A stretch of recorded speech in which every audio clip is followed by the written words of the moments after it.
Oh, there you go. I think we are live now. Yeah. There you go. Welcome, everyone. We're going to have this wonderful opportunity. I will have this wonderful opportunity to have a conversation with BARNEY STEEL. And hopefully everyone will enjoy this. It's going to be a relaxed conversation. We'll all get a chance to get to know the man, his work, the stories he's trying to tell, the messages he's trying to get across, and insights into how he's thinking about storytelling. Shall we get started? Yeah, I'm ready. It's just me and you, isn't it, Jerry? Having a chin wag, relaxed chin wag. Exactly, right? You like the teddy on your shelf in the background there. I know, right? It's all Zoom. One of the funny thing about virtual, this whole, it does sort of goes into some of the work that you do. Our homes used to be separate, at least in the Western Hemisphere. Our homes are separate from our work, but now we're on a daily basis entering into one another's home. Every hour or so, we're inviting our work colleagues in our homes all the time, such as this behind me. There you go. I've just moved in. There's no one in the studio. You can't see too much. It looks like a lawyer's office from that view. But it's got lots of, basically the studio, we all operate a remote office now. Yep. The studio has lots of the equipment when we've got a tracking system when we're doing performance capture, and so when things get busy, then the studio is buzzing in production mode. But right now we've just finished the project, so I'm all alone. It's quite peaceful. Well, you're not alone, but not quite alone. Got lots of you right now. I'm with you, Jerry. There you go. Yeah. Well, right on that, since we did this quick visual tour of your studio, tell us about Marshmallow Laser Fest. What is it? What are the kind of stories you're trying to tell? What are you trying to reveal to the world? Well, the company was founded by myself and Robin McNicholas and Memo Atkin, and Memo's moved on to do wonderful. He left actually to do a PhD, and he's doing his own wonderful artwork these days. And the company's grown a lot. So we're a real collective and a collaborative kind of organism. In fact, when we started, it was built on this excitement about kind of creative visions married with insanely talented programmers. So kind of when you combine those forces, that's not to say that programmers can't obviously have insanely amazing artistic practices and imaginations, but I think somehow this sort of collaboration between engineers and very technical people who are experts at problem solving and really thrive on that. That goes really well with like problem makers. I guess me and Robin particularly are sort of problem makers, and that we're trying to sort of you ask the hard coming up with difficult challenges, because a lot of our work has got to do with certain qualities of immersion, and that some of the common themes that run through the project are these ideas of kind of breaking that feeling of human self-importance, which is the nature of just existing in your body and having human flavored perception for your whole life. When do you have an experience where that kind of wobbles? And obviously sort of, people like to get high, or they get drunk, or, there's a kind of desire to push those boundaries and distort perception. We love escapism through films. But in most of the situations, you're still sort of in your skin. And when you start to explore mediums like virtual reality, you're able to take someone or give them the illusion of an experience that exists where they're not even in their own bodies. What's it like to see the world through the eyes of another animal? You can't actually. Part of our process is really collaborations with scientists, and we do a lot of research, and so we're kind of fully aware that you can't. There's a Thomas Nagel essay, "What's it like to be a bat?" And within that, it's talking about you can't give someone an experience of a sense that they don't have. So if you're a blind person, and I'm holding this hat, and we could both feel the texture of it and we could smell it, and so we get a sense of what the hat is.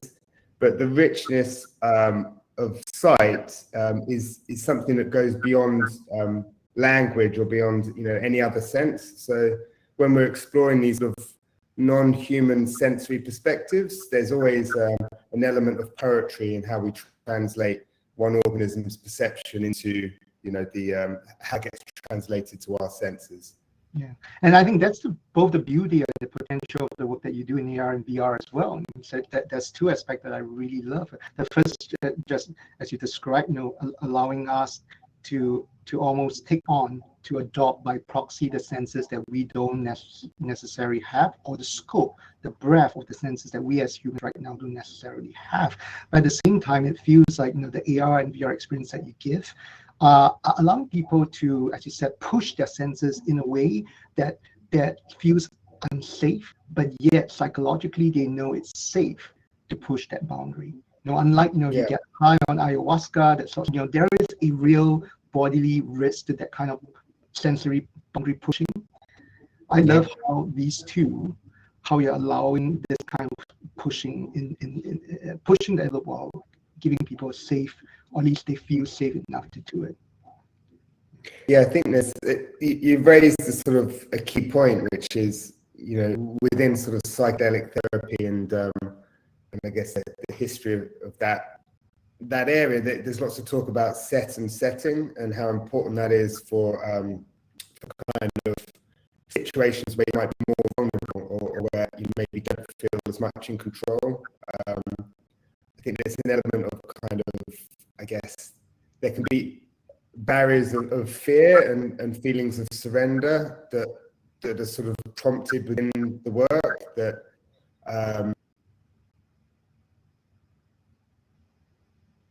often we talk about sort of how so for example, in Ocean of Air, which is at the Phi Centre at the moment, incidentally, in Montreal.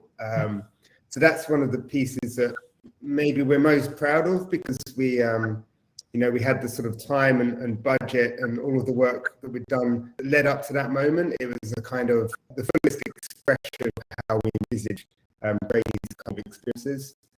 And so the essence of that project is that a tree can appear to our human senses as something quite static. But if you are able to accelerate time and see through to the structures, you see that it's more like a river. And there's rivers of carbon dioxide that are flowing through the process of photosynthesis to become embedded in the tree's cells. Also, that flow of sugar essentially is going down through root structures into the soil. So when you start to explore these rivers, it starts to take on a kind of different metaphor as well. You see that the tree is made out of air, and that it's this kind of bridge between the heavens and the earth in a way, because it's capturing photons from the sun, and through this process, through this magic of photosynthesis, it's weaving the sugars that power the entire food chain. So in that sense, it is this kind of connection between the cosmos and the earth, and it's through this process of photosynthesis that life is woven.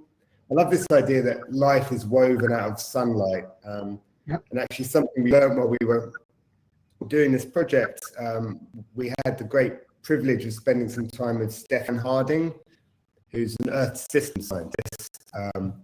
He's just one of the most amazing gentlemen. He, when I first called him up, I wanted to I've not spoken to him before, and I was a bit nervous, and I wanted to get him involved in the project. And just a few minutes into the conversation, he stopped and was like, "Oh, wait. There's a bird on my fence." And he got out his binoculars. He got his binoculars out, and he's looking through. He's like, "It's a bullfinch. There's a bullfinch on my fence." And then he was looking at, and so for like 10 minutes, he was looking at his bullfinch, and then another bullfinch landed on the fence. He's like, he was so excited, and then he said, "Well, Barney, I don't know what you want, and it doesn't matter, because the bullfinches have told me we've got to work together. I believe in synchronicity. The bullfinches told me." On our emails, he would sign off, your friend Stefan, Bullfinch blessings. That was his sign off on all of our chats. Oh, that's wonderful. I mean, that's a perfect, wonderful example of how, you know, we can rethink relationships, how we can rethink. Isn't it, right? Yeah, that's beautiful. Yeah, and so I think that the core of it, you know, the stories that you want to tell, but at the same time, as you said earlier, combining the technology, getting the programmers, the tech people to help tell that story. Can you tell us a little bit more? Right? So what has been some of the most fascinating message or story that you wanted to tell, and what was it like working with the technology folks, developers, etc., to tell that story in ways I presume that you felt you couldn't have told better in any other medium?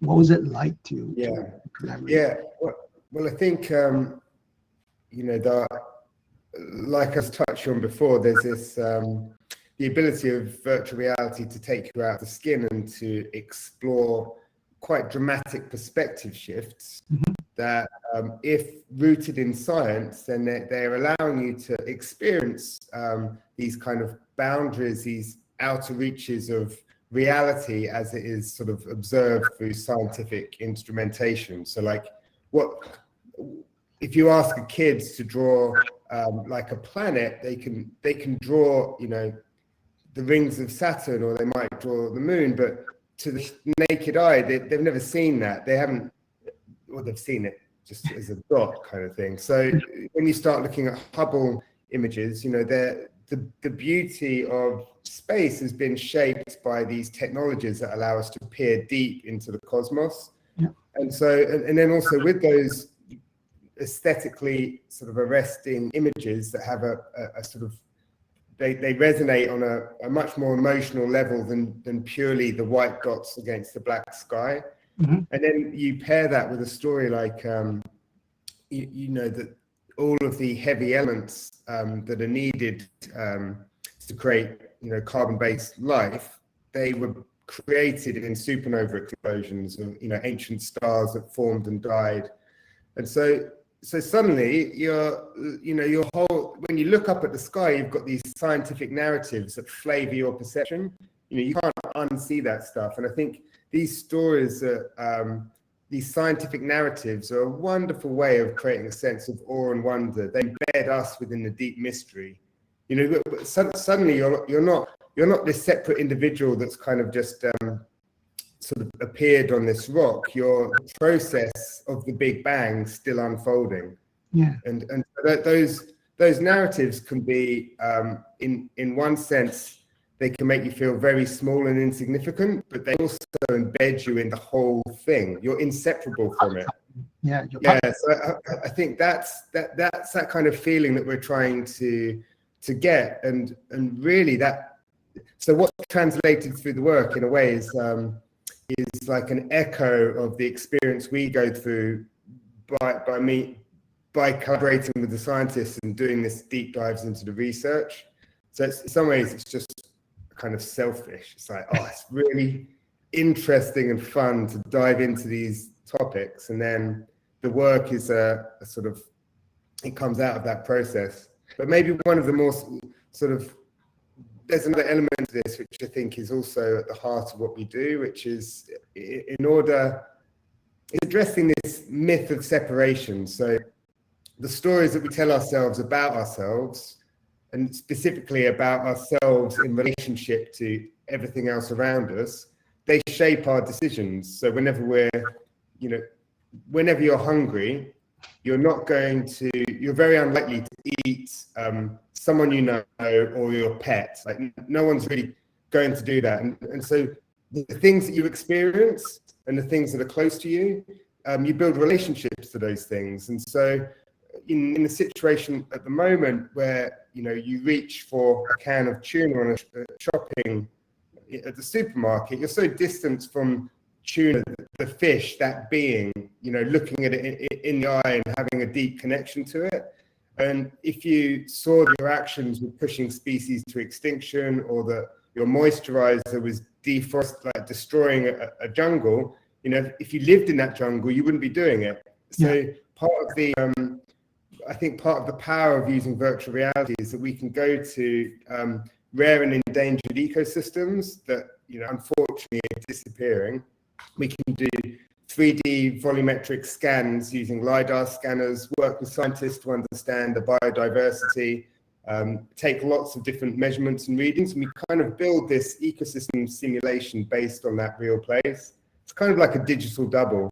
Yeah. And then by bringing those experiences to cities, you're deliberately engaging with an urban audience so that they can establish some kind of relationship to these endangered places. And so the hope, our ambition isn't to just do sort of high-end. It's a failure if we're just doing like £20 tickets at the Saatchi Gallery.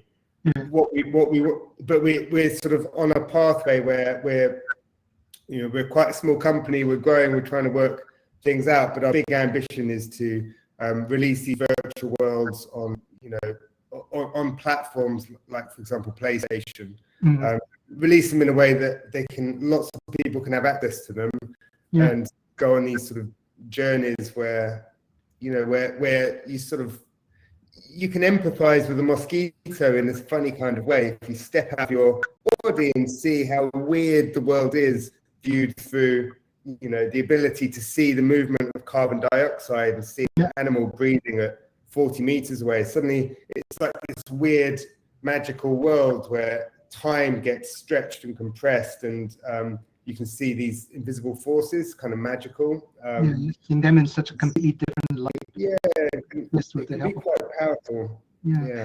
Yeah, what you just said, you've already jumped ahead to the next question I was so curious about, right? Because as you just said, the message that you have, the kind of connections you can help people make is so important. You don't necessarily want to just put them in a museum, in a gallery.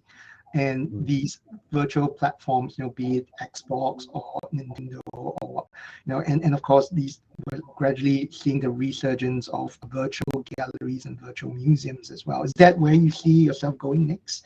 A virtual museum is going to expand your reach a lot more, but the interaction that is afforded by gaming platforms as well takes it to another different level as well. Yeah, I think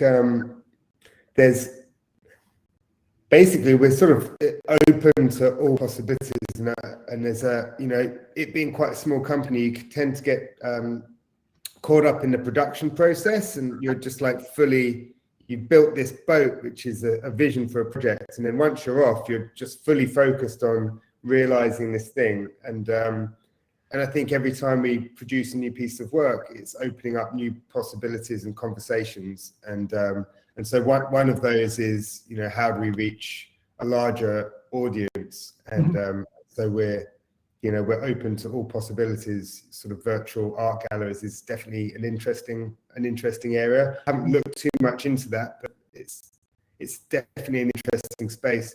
I think the other side is education. We're quite passionate about, I suppose, going back to this thing that stories. The experiences you have and the stories that you carry with you, that you tell yourself about yourself in relationship to things, they can be really, they can have a huge impact on the way you sort of consider yourself in relationship to other things. So a good example, I could see a tree as a kind of almost like a lamppost, in that it's this static thing. It's sort of architectural in a way. But then if I could see my out-breath flowing out of my lips and flowing through the leaves into the tree to become cells within the tree, and sort of that I'm like part of this river, and that the out-breath of the tree flows into me, it raises this question of where do I end and where do I begin, when the air that I breathe exists only in relationship to trees and photosynthesizers. And it also raises this question that I am who I am, in that I'm a oxygen breathing animal because I've evolved in relationship to photosynthesizers that created the situation. So it's a great way to kind of blur that boundary of who you are. And also just when you're just the idea that you are a separate person is so clear, because your skin packages you so neatly to say the world is out there and I'm inside. And the nature of perception, you know, everything's kind of crescendoing in and around my head and through my skin and body, that I do feel separate. And so, you know, it takes a kind of virtual reality experience, or maybe a spiritual experience, to be able to erode that impression of being separate and expose connections. And connections are empathy in a way. So if you can reveal these connections between you and a tree and a pollinator and sunlight, and, you know, you start to, sort of, you know, the underlying sort of energy that manifests in everything. It's just, it can be sort of reduced in a way to the tissue of existence. That was David Hinton, is the guy who talks about that. That's his term. He's got a wonderful book that explores this idea. Yeah. Yeah. Well, so you know, so this one's a little bit left field. Just the way we were talking about this, and I'm a bit of a left field question person, so apologize if this doesn't make sense. You know what non-fungible tokens, NFTs, are? The Bitcoin world, right? So the ability to give out, to sell, or, you know, to let people possess all these unique little pieces of tokens. But if they are part of a public blockchain, it means they're connected to one another. I've always been quite fascinated with the idea of what you could do with something like that, aligning with what you just talked about, but taking that one step further, where, you know, you're no longer, for example, playing a game with everyone else, but something that you actually own, that is connected to a whole network of others that are in regular interaction with others, and yet it's unique and on its own, that is yours and yours alone. Have you looked at this before? Yeah, I love the way, as you were talking, there was like a text message came in, which felt like a sort of a Bitcoin going, ding, I know, another million on NFTs. Yeah. I mean, we are. It's great that you brought this up. We haven't engaged in any NFT work. You know, Memo has been a key sort of. I don't know if whistleblower is the right word, but he's been, you know, putting in the time to do the research on the environmental impact of NFTs. And so, you know, he's a dear friend of ours, and he's doing way more research on it than us. So, but, you know, there's more sustainable platforms now, and there's alternatives. So we're engaging with that, and also just this idea of, so we're in the process of basically collaborating and having conversations with people who really understand that space. But one thing that's come up is the idea of, because we're kind of creating these digital doubles, can we create a value in the digital double in the virtual that connects directly to the real tree? And at what point, you know, it's economics, isn't it? The reason that a tree is worth more dead than alive is because of economics. So is there kind of a business model or an opportunity where you can create more value in the tree being alive than dead? I mean, it seems crazy to me that in you know, Fairy Creek in Canada, you've got, you know, the logging licenses and the permits, everything's legal. The police and the loggers, everyone wants to go in and deforest this section, you know, clear cut a section of Fairy Creek. But what you've got there is old growth forest, you know, ancient trees, the biodiversity just around a single tree, like those relationships over that deep time, all of the organisms. It's not just a tree. It's like it's I mean, it's just terrible to think that you can chop down an old growth forest and then just like put up a whole load of new saplings with like a monoculture. So it's crazy that that's happening all over the world, and I guess that would be one of the areas that you know, we're looking to find the right partners so that we can, with our little voice.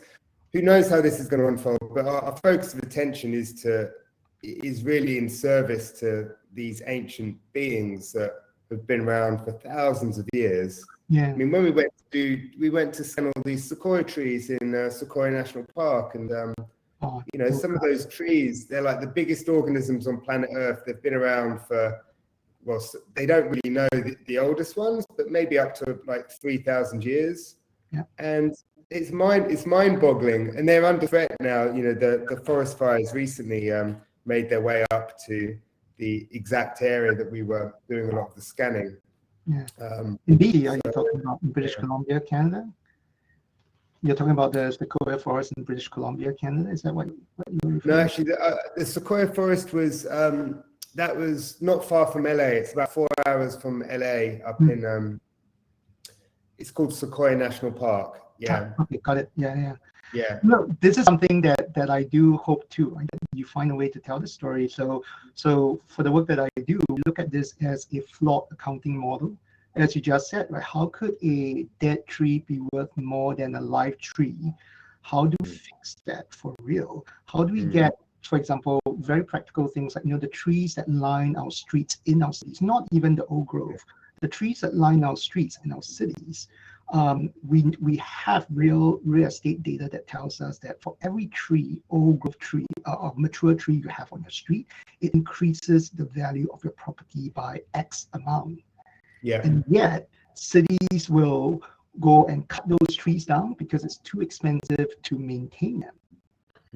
So there's something wrong with the way that the accounting is done and the way that the value is being accrued and moved around. Because the value is being accrued in the private hands rather than the hands of the community or larger good. And there are a number of other things behind it. And that's the kind, going back to what you just talked about, right? The individual, the separation, the connection. Yeah.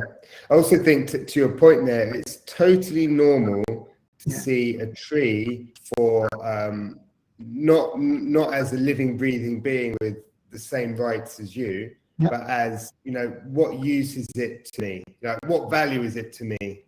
So, I'm cold, need a bit of firewood, or I want to make a chair, or, I think that there's part of this transition that needs to happen, is that we're all kin and we live in relationship to each other, and I guess a lot of the indigenous wisdom from the sort of Native American people. I read quite a lot of David Abraham, and he's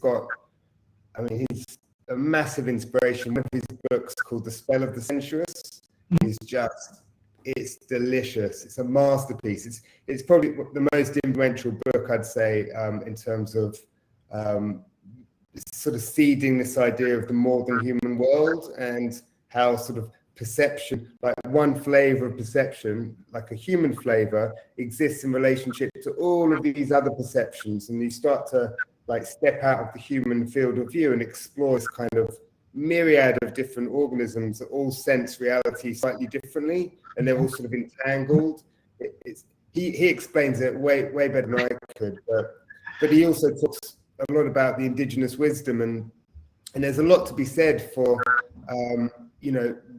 wants versus needs, and this idea of sort of accumulation of personal wealth and getting scaling and growth and the sort of greed that drives consumerism. It's just and I'm not preaching either. I don't want to be I'm not coming from a position of judging anything. I'm just I guess observing and sort of doing my best with the ideas that are sort of shaping me at this time in my life. But I think that that it's just kind of these ideas that something is worth more, sort of, what is its value to you in terms of what can it give you versus it having a value in and of itself. I think that's something that I've been learning more and more about, and probably the biggest turning points are certain books like reading David Abraham and others, but then also just going to Sequoia National Park and spending time in these ecosystems is transformative. You come back a different person. It's being in the presence of these ancient beings. It's suddenly that I think when we started doing that project, that was a transition where we felt like our work is in service to them. They're rooted and stuck in place, and we have the ability to kind of, I guess, tell stories that might create connections that would help them. Mm-hmm. Yeah, so are you familiar with any of the indigenous languages? Any Not indigenous? really. No. So one thing that might be fascinating for you to explore, many of the indigenous languages, because of the way the culture is, when you describe something, you don't just have one word for it. Oftentimes, you describe how that thing came to be. So the name of an object is how that thing came to be, rather than just a singular word now. So for example, so here in Ontario, in Canada, Ontario, the word for the Cree word for blueberry pie is a really, really, really long word that essentially is the recipe of how you would make blueberry pie. That becomes one word. So I just want to bring that up because of what you're talking about. Perhaps sometimes it's because we're so intermediated from all these objects, trees, organisms around us, because they're all just commodity, they're just an item. We're not constantly reminded of where these organisms have come from. It's so easy to dismiss them because we are not constantly celebrating or reminding ourselves of where these organisms come from. Ultimately, then in service of us, that might be something interesting there. Definitely. I think it's interesting, sort of how language shapes our relationships as well. But actually, part of the power of exploring virtual reality and sort of experiences, there's sometimes we're creating these story worlds that people explore, and there's very little, if no talking at all. Sometimes there's a bit of talking, but it's interesting to think about the limits of language. So, for example, if I say to you, describe to me what an apple tastes like. Yes, it's just it's just like you can't get. It's back to that. You can't, and so. But then so much of our education is sort of, culture is so language heavy. It's constantly, that's the medium through which we think and sort of relate to things. But then, there are so many experiences that are just completely beyond the limits of language. So it's kind of interesting as this art form of immersive experiences evolves. There's the ability to, create perspective shifts and deeply moving experiences that operate on a level that resonates with us beyond the kind of limits of language. And that becomes, I think, really interesting when you're looking at something boring like photosynthesis, which is traditionally quite boring. But what is photosynthesis like as an experience? And in order to experience that, do you embody a photon of light or a molecule of water, or are you drifting on the wind? Do you exhale out of your own mouth and follow the path of carbon dioxide? Like, how do those, and when those things meet, this idea of life starting as light is so beautiful, because light, you look at the sun, it's too bright to see anything. It's beyond us, and photons travel sort of so fast, time doesn't exist. So they're sort of beyond. They're really on the edge of our perception, and yet they create, everything flows through and it illuminates our world, and life is woven out of sunlight. So an experience of that, where you're moving through a leaf that's created from super high resolution 3D scans, so the leaf can be scaled up to a cathedral. You can start to imagine how an experience of that could be a complete game changer, and that when you're walking around, you're kind of going, oh, the reason I'm here is because I've been woven out of sunlight by the trees. It's a different way to sort of walk through a park. That's what I'm planned. We're looking for funding for that one. That's and but that's a perfect way to end our conversation. We are at time, and so now we know what your next project is going to be, what we can look forward to, the message you want to send. And that sounds like a fascinating piece of work that I hope you'll get to do, that will get into the homes and into the minds of as many people as possible around the world, because my gosh, we need so much more connection, understanding, not just with one another, but also with our world moving forward. Yeah. So I just want to pass it back to you. Okay. Any final words as we wrap up, Barney? No, I think that's great. It's been lovely chatting. It's a bit weird, these kind of conversations, because I know that I'm supposed to talk more. It's like if we were leaving the pub, I'd be like, oh, I just talked to Jerry the whole time. It feels rude. Not at all. I don't know. It's one of those things, isn't it? But no, I think we've covered some good stuff, and thanks for taking the time. Likewise. I enjoyed it. Thank you very much, Man. So that's the end of this session. Thank you all for listening.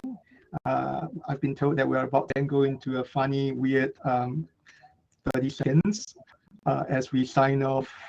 As the sign off from this session. So just want to take this opportunity to thank all of you for listening, and hope you guys have a great day for the rest of the day. Thank you. Thanks, Jerry. Thank you. So thanks, Barney. That was a lot of fun to talk to.